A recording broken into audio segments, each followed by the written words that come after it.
Well, everybody, let's dive into something that's probably on everyone's minds these days. How to navigate these interesting financial waters we're seeing right now. It's 2024, economy's doing its thing. Right. And everybody wants to know how to not just stay afloat, but maybe even, ride that wave a little bit, right? Yeah.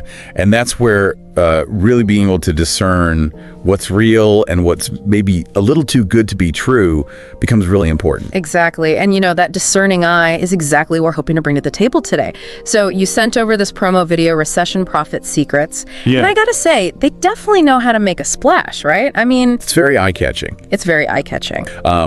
Yeah, the language they use is very, it evokes a sense of urgency, maybe even a little fear, to kind of really draw you in. Oh, absolutely. They're playing to those fears. It's like every other sentence is, time is running out, or make more money, or lose everything. It's like, whoa, tell me how you really feel, right? Right.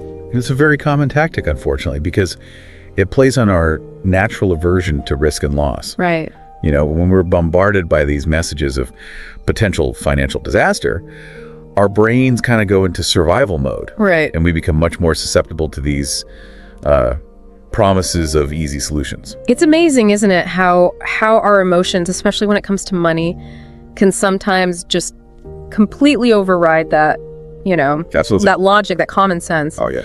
And speaking of, let's unpack some of these claims that they make. So they start off with a bang. Right out the gate, they say that 1,479 CEOs have secretly resigned, right? And they're implying that these CEOs, they know something we don't know. They know this big crash is coming, so they're jumping ship. Yeah, it's an interesting claim. I mean, without any concrete evidence or sources to back it up, it's really just speculation. Right. CEO departures can be an economic indicator. They can potentially signal a shift in the economy, but, correlation doesn't equal causation. Right. So just because we see, a bunch of CEOs are retiring, or maybe they're moving on to other ventures, it doesn't necessarily mean that the whole system's about to go kaput. Exactly. It's like noticing a lot of umbrellas on the street. Okay. It could mean that a storm is coming, or it could just mean that people are prepared in case. Aren't that like that? We need more than just a single data point to really draw any meaningful conclusions. Absolutely. And speaking of needing more information, they go on to mention a whistleblower executed in secret, right? This whistleblower had some, quote, terrifying plan. Right. Again, no names, no dates, no context. It's all very cloak and dagger, very mysterious. Yeah, I think, again, this goes back to, really playing on that fear. Right. And that sense of urgency that they established at the beginning. It's a classic example of fear-mongering. Fear-mongering. Yeah. By introducing these vague threats and conspiracies, it's hoping to really kind of bypass our critical thinking and make us more receptive to their proposed solution. Right. Which, surprise, surprise, is their program, right? Right. Sign up now, limited time only. So it's almost like they're creating this like thriller movie trailer, instead of an actual financial education program. But I will say buried under all the dramatic music and the, shadowy figures, they do touch on some concepts that do seem like they're rooted in actual economic theory. Things like K-waves? Yeah. I don't know if you've heard about this. It sounds very mystical and mysterious. Right. K-waves is basically a shorthand way of referring to the Kondratiev wave theory, which is a real economic theory. Okay. It's subject to a lot of debate, but essentially it suggests that economic cycles aren't random. They follow these long-term cyclical patterns that are driven by things like technological innovation and major societal shifts. Okay, so there is some substance there, even if it's not, universally accepted. Exactly. I'm guessing, though, this is where they try to tie it back to their program. Right, and say, we've cracked the code of the K-waves, and we can teach you how to profit from it. You got it. And while understanding economic cycles can be incredibly helpful for long-term financial planning, I think it's important to approach any claims of having cracked the code with a very, very healthy dose of skepticism. So they might be onto something with this whole K-wave idea, but it doesn't mean that they've necessarily figured out how to, game the system. Exactly. And even if someone did have a deep understanding of economic cycles, it's crucial to remember that investing always involves risk. Of course, yeah. There are no guarantees. There were no guarantees in life. Exactly. Right, and I think it's so easy to get, especially when they present it in such a dramatic and enticing way, it's very easy to get swept up in the excitement of a potential investment opportunity. Yeah. Right, like, oh man, if I just got in on the ground floor of, Right. whatever the next big thing is. Absolutely. But it's like, as with most things in life, a healthy dose of skepticism, really thinking critically about it, that's key. Absolutely. It's all about finding that balance between being open to new ideas and new approaches while also being very discerning and doing your due diligence. Absolutely. Yeah. Very well said. Okay, so we've talked about, being cautious about those bold claims, the promises of guaranteed returns. But I'm wondering, beneath all that hype, the dramatic music, the shadowy figures, is there actually some valuable ideas in this video that are, worth exploring a little deeper? Potentially. Yeah. So one thing that caught my eye, they talk about banks stealing savings. Right. And they even showed this story about a family struggling to, make ends meet, put food on the table. Pretty emotionally charged stuff. It is. And I think, like many things in finance, it's a matter of perspective and really understanding the nuances. Okay. Yes, inflation can erode the purchasing power of savings over time. Right. And banks do profit from lending out money that's deposited with them. Right. It's how they make money. To frame it as stealing is maybe a little extreme, wouldn't you say? Yeah, it does feel a little extreme. Yeah. I mean, it's not like they're, breaking into a vault in the middle of the night and running off with our piggy banks, right? Right. And it's important to remember that banks play a crucial role in the economy, right? Okay. They facilitate lending, they provide credit, Right. They manage financial transactions. Right. It's really more about, I think, being financially literate, understanding things like interest rates, Right. inflation, and different investment vehicles. So you can make those informed decisions. Okay, so rather than panicking about, the banks being out to get us, it's more about understanding how to kind of make our money work for us within that system. Absolutely. Even in, potentially volatile economic times. Yes, exactly. Knowledge is power, especially when we're talking about finance. Right. It's like the old saying, give a man a fish and you feed him for a day. Teach a man to fish and you feed him for a lifetime. Oh, I like that. Learning the fundamentals of personal finance really empowers you to make those sound decisions no matter what the market is doing.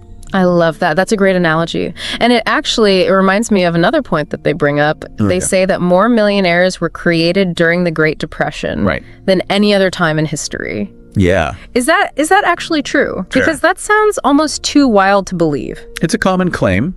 And while the exact numbers are debatable, there is a kernel of truth to it. Okay. Economic downturns, while they're obviously challenging, they often lead to these market corrections, which can create opportunities for those who have the knowledge, the resources, and the risk tolerance to kind of, get in there and invest strategically.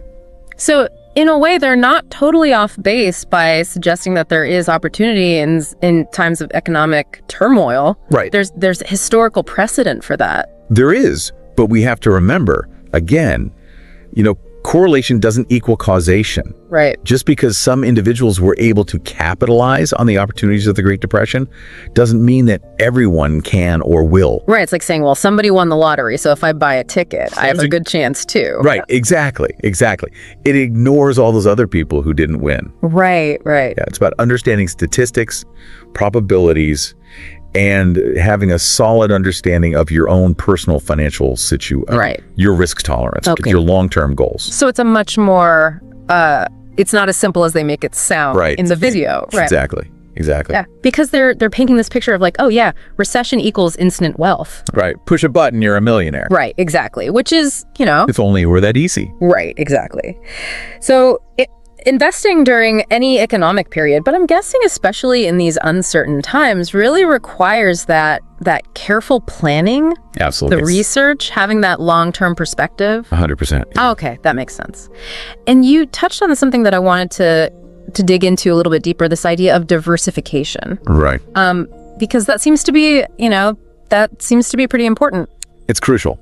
But for someone who maybe hasn't heard that term before, what does that actually look like in practice? So diversification is essentially not putting all your eggs in one basket. Okay. right? It's about spreading your investments across different asset classes. Okay. So a well-diversified portfolio might include a mix of stocks, bonds, real estate, Okay. perhaps even some alternative investments like precious metals. Commodities, yeah. Commodities, exactly. And the specific allocation, how much you put in each of those, really depends on factors like your risk tolerance, your time horizon, what your financial goals are. So there's no one-size-fits-all approach to this. There isn't, no.